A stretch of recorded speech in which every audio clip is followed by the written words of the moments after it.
गुजरांवाला पंजाब के दिल में एक शहर अपने हरे भरे खेतों और रंगीन संस्कृति के लिए जाना जाता है। हवा में चमेली और पकने वाले आमों की खुशबू, इसकी गलियां जिंदगी की एक रंगोली, भरे बाजार, शांत मंदिर और शानदार गुरुद्वारे।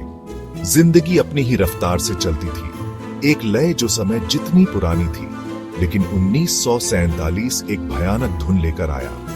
नफरत और बंटवारे की एक धुन इस प्राचीन भूमि की शांति को चकनाचूर करने की धमकी दे रही थी। लाला बलवंत खत्री एक सम्मानित व्यापारी गुजरांवाला की आत्मा थे।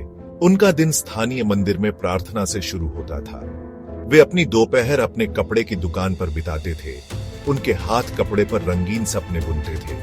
शामें परिवार के लिए थीं। उनकी पत्नी प्रभावती, उनकी 7 बेटियां और उनका बेटा बलदेव।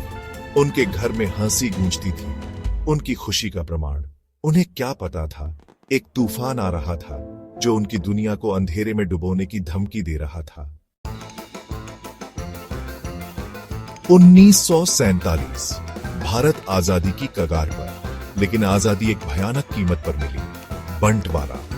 कभी एकजुट भूमि 2 हिस्सों में बंट रही थी, भारत और पाकिस्तान। इसके बाद हुआ एक सामूहिक पलायन, धर्म के आधार पर लोगों का दिल दहला देने वाला विस्थापन। हवा अनिश्चितता से भर गई, हर चेहरे पर डर साफ दिखाई दे रहा था।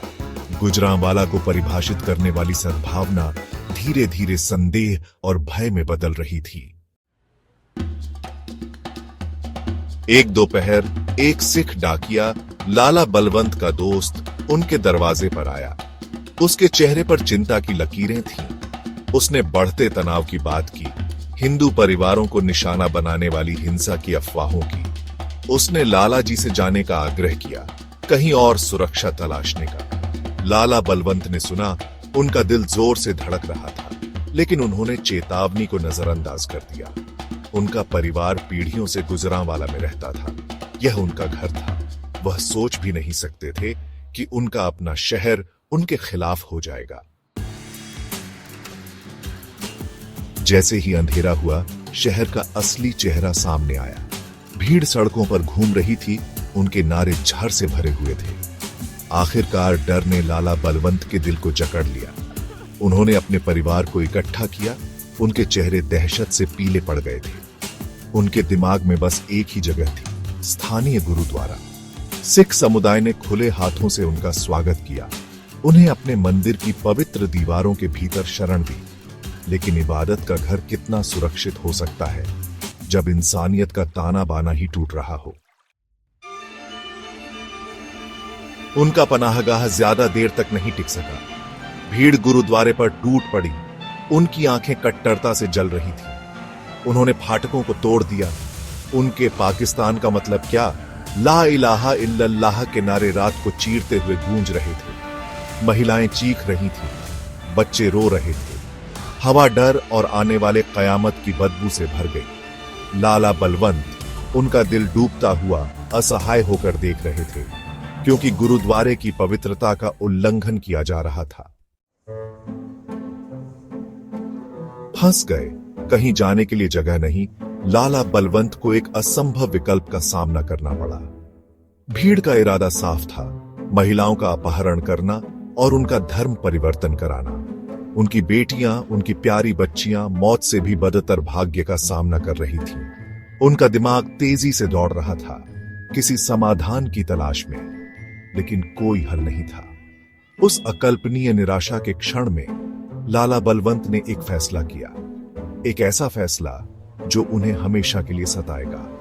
उन्होंने अपनी बेटियों की जान खुद लेने का फैसला किया, यह मानते हुए कि उनके इंतजार में आने वाले भयावह अत्याचारों की तुलना में यह एक दयालु अंत था।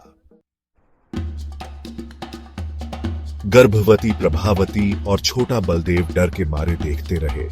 उनकी दुनिया बिखर गई थी। इस अराजकता के बीच एक चमत्कार, सिखों के एक छोटे समूह ने एक मोड़ पैदा किया, जिससे प्रभावती और बलदेव बच निकले। वे भीड़ के बीच से किसी का ध्यान नहीं गया। उनके प्रियजनों की चीखें उनके कानों में गूंज रही थी। उनकी यात्रा खतरों से भरी थी। हर कदम मौत के साथ एक जुआ था, लेकिन उन्होंने उम्मीद की, एक धुंधली किरण और उन लोगों की याद से प्रेरित होकर दृढ़ता से काम लिया जिन्हें उन्होंने खो दिया था।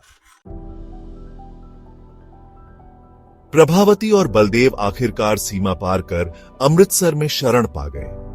उनके जख्म गहरे थे, उनके दिल हमेशा के लिए दागदार हो गए थे। सालों बाद बलदेव का पोता यह कहानी सुनता है, उसकी आवाज दुख से भारी है। गुजरांवाला की कहानी बंटवारे की मानवीय कीमत की एक भयानक याद दिलाती है। एक याद दिलाती है कि सबसे अंधेरे समय में भी मानवता क्रूर और दयालु दोनों हो सकती है, अकल्पनीय क्रूरता और असाधारण साहस करने में सक्षम।